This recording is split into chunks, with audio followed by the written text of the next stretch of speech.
And in verse 16, where we left off last week, Mark says, "Now as he walked by the Sea of Galilee, he saw Simon and Andrew, his brother, casting a net into the sea, for they were fishers. And Jesus said unto them, Come ye after me, and I will make you to become fishers of men. And straightway they forsook their nets and followed him. And when he had gone a little farther thence, he saw James, the son of Zebedee, and John, his brother, who also were in the ship, mending their nets. And straightway he called them, and they left their father Zebedee in the ship with the hired servants and went after him." We're going to probably just look at these 5 verses this morning because there's a lot to this story that doesn't get told normally. I mean, we've all heard this story since we were kids growing up of Jesus calling these disciples, "I'm going to teach you to be fishers of men." But there's a lot in these 5 verses that you can learn about the backstory. Even though Mark gets right into it, there's a lot that he talks about and a lot of information that is overlooked. Verse 16, for example, "Now as he walked by the Sea of Galilee." The Sea of Galilee. Did you know that the Sea of Galilee was a fresh water? It was not salt water. As a matter of fact, the occupation of fishing that Mark talks about in verse 16, though rare in the Old Testament, fishing was big business in the New Testament. There's a word called Magdala, Magdala. I don't know if I'm pronouncing it right. That's how I say it, Magdala. Magdala, which means fish salting, on the Sea of Galilee, but was one of the Sea of Galilee was one of the large centers for the fishing industry that was around Galilee. And the Bible speaks of catching fish with rod and line. Did you know that? Denny, you're a big fisherman. Did you know the Bible talks about rod and reel, catching fish with a rod and reel? I didn't know this until I started studying it. You're right. Okay, so a redneck uses a rod and reel. Possibly. We don't know. Maybe they had Zebco 33s. You don't know. My daddy used to say if it couldn't be caught on a Zebco 33, it had no use to be being caught. I'm assuming a line or a rod because here's the reason. If you look at Amos 4:2, Matthew 17:27, it talks about catching fish with a hook. Now, unless you're using a trot line, you're not catching fish with a net. You're catching it with a hook. The hook's got to be on a line. You're absolutely correct. But if you look at Isaiah chapter 19, verse 8, it talks about the fishers also mourn, and all that cast angle into the brook shall lament. Now, angle. Now, what does that mean?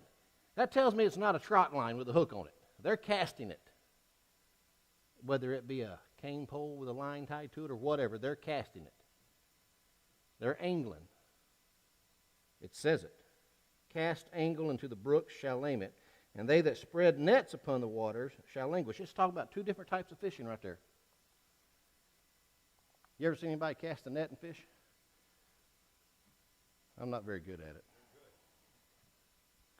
They did that a lot in Guam and in the Philippines and overseas. You see a lot of those guys fishing with nets. But I found it very interesting that the Bible did talk about people fishing with line and hooks, like we fish nowadays, most of us. Actually, I fish with a bobber. You don't fish with a bobber, do you, Denny? Do you? There's nothing better than sitting on the side of a pond and watching your bobber go up and down, in my opinion. That's relaxing to me. Exactly right. That's why I have a bobber, so I can watch it. Anyway, I found it very interesting that, fishing is talked about besides using nets. But the Bible speaks of catching fish with rod and line in those verses, and also with spears, if you look at Job 41, verse 7, and then with casting nets, and with drag nets, or draw nets. I just wanted to bring that out because in verse 16, now as he walked by the Sea of Galilee, he saw Simon and Andrew, his brother, casting a net. So they were casting a net fishing. For they were fishers. And in verse 17 it says, "And Jesus said unto them, Come ye after me, and I will make you to become fishers of men." He was in Galilee, and as he walked by that freshwater sea, he began the process of calling guys to serve with him in the kingdom of God. No doubt many followed Jesus, but these were men that he called for a specific purpose. You ever played dodgeball as a kid? Or a game of pickup basketball or something like that, and you had two guys or two girls, and they picked teams? Jesus was picking his team here. And that's interesting because he called these guys for a specific purpose. Simon and Andrew were brothers who had a successful fishing business near Capernaum. Later, Jesus would give Simon that alternate name, Peter. Simon would be called Peter.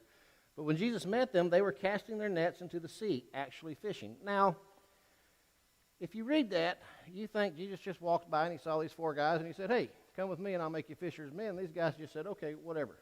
Here I come," right? That's not necessarily so, because if you look at John chapter 1, verse 35 through 42, you'll find that the Gospel of John reveals that Jesus had previously known these guys. He had previously known these guys. There was a relationship there already. Jesus picked these guys because he had a certain job for them, much like when you would pick teams for a pickup game of basketball or whatever. When you pick a team, whether it be a football team or whatever sport, you're going to pick guys that are going to help you win, right? Jesus is picking disciples that are going to help him get his message out. That's not ever talked about in this. And straightway, in verse 18, they forsook their nets and followed him. They just dropped what they were doing. Said, "All right, let's go." There was a relationship there already. Jesus knew these guys. And when he had gone a little farther thence, he saw James, the son of Zebedee. And this is important, this verse here. And when he had gone a little farther thence, he saw James, the son of Zebedee, and John, his brother, who also were in the ship, mending their nets. Now, Simon and Andrew, and later James and John, were not fishing for sport or amusement, okay? This was their livelihoods, I want you to understand. This is what put beans on the table for them. They made their living as fishermen, and evidently they were pretty good at it.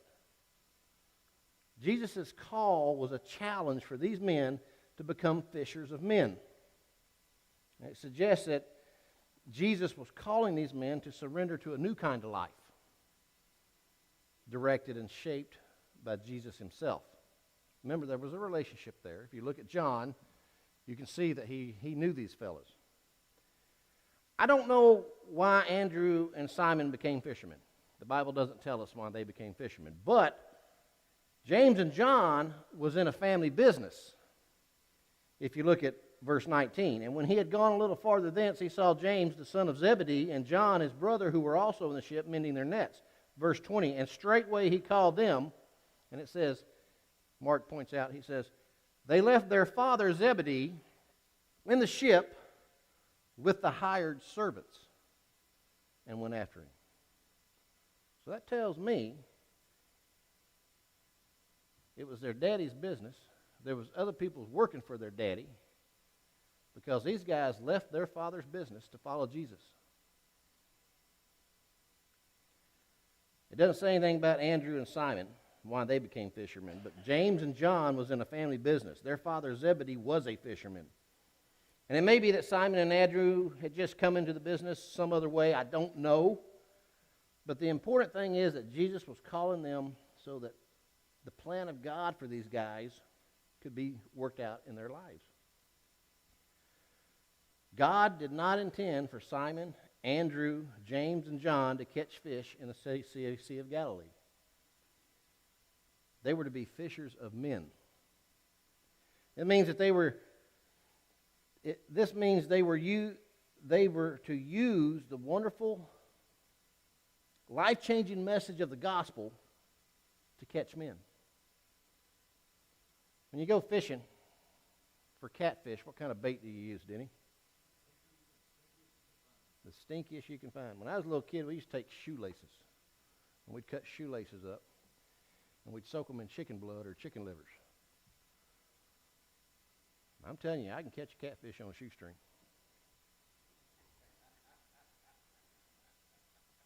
Don't believe me? Let's go fishing. Let's go fishing. If you're going to go fishing for crappie, or you Yankees like to call it crappie, what would you use? Huh? Worms? Minnows? Minnows. What? Leeches? I ain't using no leech, brother. He said leeches. Crappie, crappie. The thing is when you go fishing for a certain type of fish, you use a certain type of bait, right? When you go fishing for fishermen, there's a certain type of bait to use too. And what Jesus' bait was the gospel. They were to use the wonderful, life-changing gospel to catch men. Reading the Bible, I hope you're learning something out of these 5 verses this morning. There's a lot to this story that gets overlooked. Most people, if you ask them about the Sea of Galilee, they'll tell you it was a saltwater. What saltwater? It was freshwater. Lake Michigan is freshwater. That's a huge lake. You can't see the other side, can you?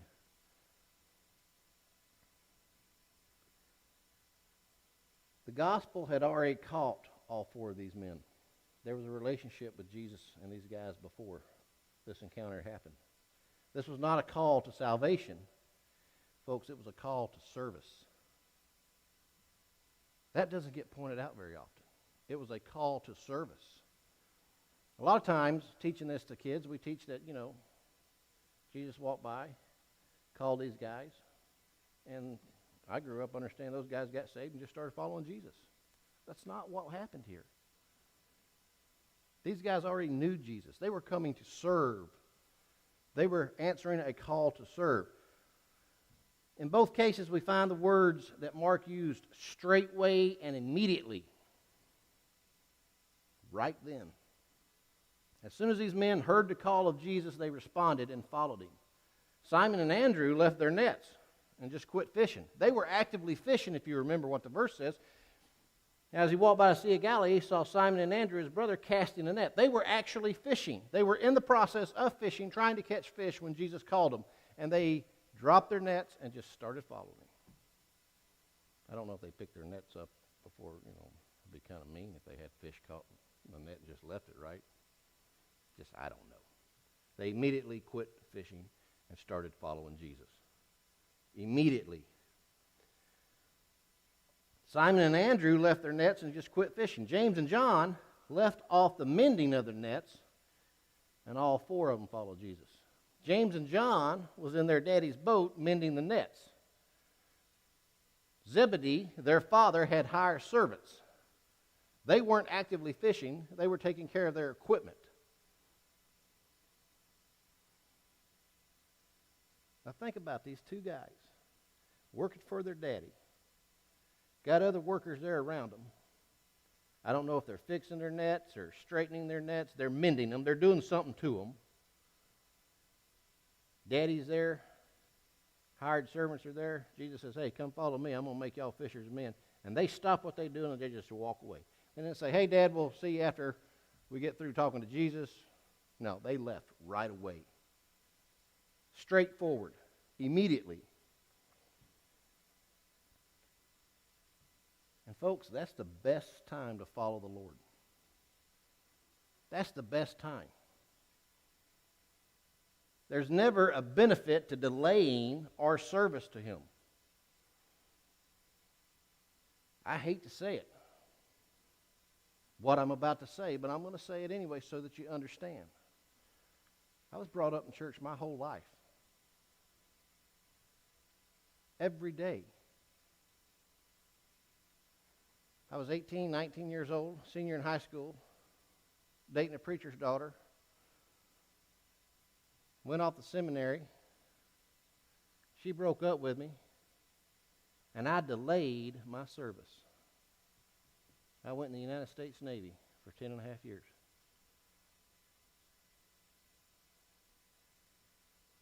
Think about all the good things I might have done if I'd stuck with it. where I'd be right now. Right. Now, I can make excuses all I want and tell myself that. But speaking for Ken Ridgway, I delayed that service. I put it away. The best time to follow the Lord is now. There's never a benefit of delay in the service. Delay is often a polite way of just refusing it. And that's what I did. I'm going to tell you something. I met a lot of Christians that turned me off to the gospel. And we don't realize that as Christians. But we can turn other people off from the gospel by the way we act. Our better than you attitude. You don't like my curls? I don't even care anymore. You don't like my beard? I don't really care either. God's got a job for me. And when God's done with me, I'll go home to Him. And the same way with you. Delaying that ain't going to help you at all. God's got a purpose for all of us. Jesus had a purpose for these 4 guys that He called. And when God was done with them, they went on home to be with Him. The best time to follow the Lord is right now. If you delay, it's just a really nice way of refusing. And if you think about that, when somebody asks you to do something and you don't really want to do it, what do you say? Maybe later, right? I'll let you know. That's a nice way of saying, don't bother me anymore. When the Holy Spirit's dealing with a lost person, delaying can be deadly. I think back to when I was saved at church camp in South Georgia. I never will forget how it was immediately, I had to get saved right then and there. I knew it. But part of me was like, let's go get a snow cone first. I'm going to miss out on, if I sit here and talk to this preacher, I'm going to miss out on a lot of ping pong games before bedtime. Now, it was a church camp. That's what I thought. But I had to deal with it. And a lot of people are like that with the service of the Lord now. Whether it be anything. When the Holy Spirit's dealing with a lost person, delay can be deadly. And when we refuse to follow the Lord in any way, we are at the least denying ourselves the blessings of immediate response. And that's why I feel ashamed sometimes when I delayed my service. Think of all the blessings that I missed out on. I don't know. I can just use my imagination. If we decide to follow the Lord tomorrow, folks, we have failed our service to Him today. Let me say that again. If we fail to follow the Lord, if we decide that we're going to follow the Lord tomorrow, we got things we want to do right now. We got dreams we want to see things. We want to go places. We want to make some money. We want to start our own business. We want to inherit the fishing business from our father or whatever. Not right now. We'll take care of that tomorrow. Folks, tomorrow may never come. And if we say to the Lord, hold on, let me get my life straight, let me get some things in order, all you're doing is failing to serve Him right then and there. Immediately. The word immediately, the word straightway is used over and over and over in the Gospel of Mark. Again, we've only gone through 5 or 7 verses so far. It's taken us 2 weeks. We might be done by Valentine's Day with the book of Mark. I don't know. And what I find very funny about that is this book's about action right now, immediately. But there's so much that's overlooked. Like this simple 5 verses that we looked at this morning. We've heard the story about Jesus calling these disciples. But we don't teach it with what it really says. We don't think that 2 of them had a family business. We don't think that these guys, this is the way they were putting beans on the table and paying their rent and whatever. It was their livelihood that they were walking away from. What if Jesus asked you right now to walk away from your livelihood and go to whatever country it is overseas and be a missionary. I'm going to tell you something. Missionaries, guys and gals that do that, how many missionaries do we support, Denny? 13. Just take those 13. What's the one family that, are they in Missouri now, that came from China here a while back? They're out in the field now? Right.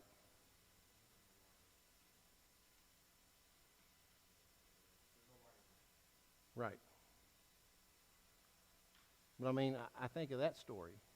I think of those guys. China. Who wants to go be a missionary in China?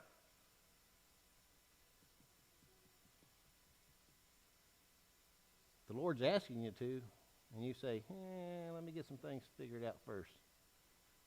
All you're doing is delaying it.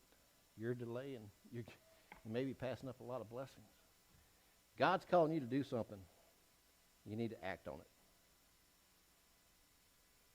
We'll pick it up next week in verse 21, where Jesus immediately picks these 4 guys up and goes to the synagogue and starts teaching.